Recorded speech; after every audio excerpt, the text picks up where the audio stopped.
ಜಯದೇವ್ ಅವರು ಮಾತಾಡಿದ್ದಾರೆ. ಮತ್ತೆ ಸರ್ಕಾರ ಎಷ್ಟೊಂದು ಅನ್ಯಾಯ ಮಾಡ್ತಾ ಇದೆ ಅಂತಂದ್ರೆ, ನಮ್ಮ ಅನಿಲ್ ಭಾಯಿ ಹೇಳಿದಾಗೆ ನಮಗೆ GST ಆಗ್ಬೋದು, ಎಲ್ಲ ತೆರಿಗೆಗಳು ಹೆಚ್ಚಾಗಿ ಯಾವ್ದಾದ್ರು ಹೋಗ್ತಾ ಇದೆ ಕೇಂದ್ರ ಸರ್ಕಾರಕ್ಕೆ ಅಂತಂದ್ರೆ ಕರ್ನಾಟಕದ ಪಾಲು ಅತಿ ಹೆಚ್ಚಿನದಾಗಿರ್ತದೆ. ಆದರೆ ಅವರು ಕರ್ನಾಟಕವನ್ನ ಈ ಕೇಂದ್ರ ಬಜೆಟ್ ನಲ್ಲಿ ನಡೆಸ್ಕೊಂಡಿರೋ ರೀತಿ ನೋಡಿದ್ರೆ, ಇದು ನಾವು ಈ ದೇಶದ ಭಾಗವಾಗಿ ನಾವು ಇದ್ದೀವೋ ಇಲ್ವೋ ಕರ್ನಾಟಕ ಅಂತ ನಮ್ಗೆಲ್ಲ ಅನಿಸ್ತಾ ಇದೆ ಕಾಂಗ್ರೆಸ್ ಪಕ್ಷದವ್ರಿಗೆ.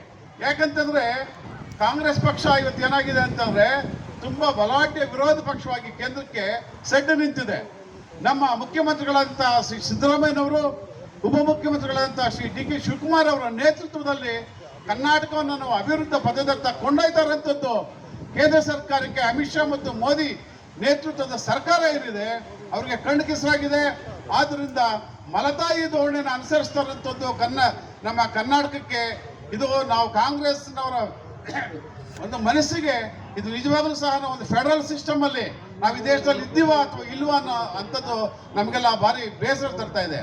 ಆದ್ರೆ ಇಲ್ಲಿ ನಮ್ಮ ಕೇಂದ್ರ ಬಜೆಟ್ ನಲ್ಲಿ ಇವತ್ತು ಬಹು ನಿರೀಕ್ಷಿತ 3ನೇ ಹಂತದ ಮೆಟ್ರೋ ಕಾಮಗಾರಿಗೆ 1500 ಕೋಟಿ ರೂಪಾಯಿನ ಅವರು ಮೀಸಲಿಡಬೇಕಾಗಿತ್ತು. ಯಾಕಂತಂದ್ರೆ ಬೆಂಗಳೂರಿನ ಇವತ್ತು ಜನಸಂಖ್ಯೆ ಹೆಚ್ಚಾಗಿದೆ, ತುಂಬಾ ಅಭಿವೃದ್ಧಿ ಪ್ರಚೋದಿತ ದಕ್ಷಿಣ ಇಂಡಿಯಾದಲ್ಲಿ ಇವತ್ತು ಬಹು ವೇಗದಿಂದ ಬೆಳೀತಿರುವಂತ ಒಂದು ದೊಡ್ಡ ನಗರ ನಮ್ಮ ಬೆಂಗಳೂರು. ಅಂಥದ್ರಲ್ಲಿ 1500 ಕೋಟಿನ ನಾವು ನಿರೀಕ್ಷೆ ಮಾಡಿದ್ವಿ 3ನೇ ಹಂತದ ಮೆಟ್ರೋ ಯೋಜನೆಗೆ. ಈ ಕೇಂದ್ರ ಬಜೆಟ್ ಅಲ್ಲಿ ನಾವು ನಿರೀಕ್ಷೆ ಮಾಡಿದಾಗ ಅದರಲ್ಲಿ ನಯಾ ಪೈಸೆಯೂ ಸಹ ಮೆಟ್ರೋ ಕಾಮಗಾರಿಗೆ ಕೊಡದೇ ಇರುವಂಥದ್ದು ಬೇಸರದ ಕೆಲಸ.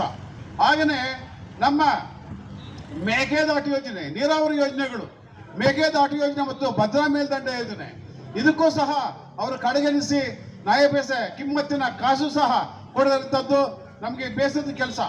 ಹಾಗೆಯೇ ಸುಮಾರು 149 ಕಿಲೋಮೀಟರ್ ಉದ್ದದ ಬೆಂಗಳೂರಿನ ಉಪನಗರದ ರೈಲ್ವೆ ಕಾರಿಡಾರ್ ಯೋಜನೆ ಏನಿದೆ ಅದಕ್ಕೂ ಸಹ ನಾವು ಬಹು ನಿರೀಕ್ಷೆಯಲ್ಲಿ ಇಟ್ಟಿದ್ವಿ ಕರ್ನಾಟಕ ಜನತೆ ಮತ್ತು ನಮ್ಮ ಸರ್ಕಾರ. ಅದಕ್ಕೂ ಸಹ ಅವರು ನಯ ಪೈಸೆ ಕೊಡದೇ ಇರುವಂಥದ್ದು ಇದು ಬೇಸರದ ವಿಚಾರ ಮತ್ತು ಇದನ್ನ ಖಂಡನೀಯವಾದಂಥ ವಿಚಾರ.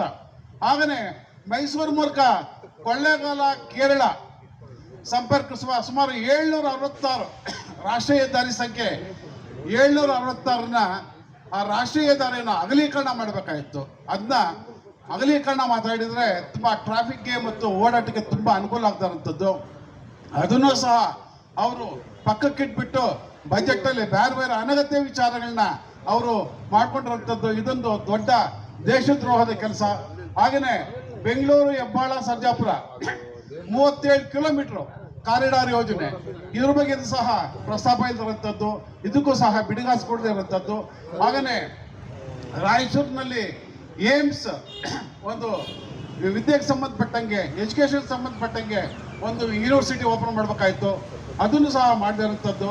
ಮತ್ತು ಬೆಂಗಳೂರಿನ ಮಹತ್ವಾಕಾಂಕ್ಷಿ ಯೋಜನೆ 60 ಕಿಲೋಮೀಟರ್ ಉದ್ದದ ಸುರಂಗ ಮಾರ್ಗ, ಇದು ಸಹ ನಾವು ಬಹಳ ನಿರೀಕ್ಷೆಯಲ್ಲಿದ್ವಿ. ಇದನ್ನು ಸಹ ಕಡೆಗಾಣಿಸಿ ಇವತ್ತು ದಿನ ಏನು ನ್ಯಾಯಪೇಸ ಅನುದಾನ ಇಲ್ಲದೆ ಅವ್ರು ಬರೀ ಆಂಧ್ರ ಪ್ರದೇಶ ಮತ್ತು ಬಿಹಾರ ಕಡೆ ಗಮನ ಹರಿಸಿ ಅವ್ರು ಕುರ್ಚಿ ಉಡ್ಸ್ಕೊಳ್ಳೋದಕ್ಕೆ ಅವ್ರಿಗೆ ಸಪೋರ್ಟ್ ಮಾಡ್ತಾ ಇರುವಂಥದ್ದು. ಇಡೀ ದೇಶ ಸಹ, ಇಡೀ ಬೇರೆ ರಾಜ್ಯಗಳು ಸಹ ಅವ್ರಿಗೆಲ್ಲ ಅನ್ಯಾಯ ಮಾಡಿದಾಗ ಆಗುತ್ತೆ. ಇದು ನಿಜವಾಗ್ಲೂ ಸಹ ಮುಂದಿನ ದಿನಗಳಲ್ಲಿ ಆಗಬಾರ್ದು.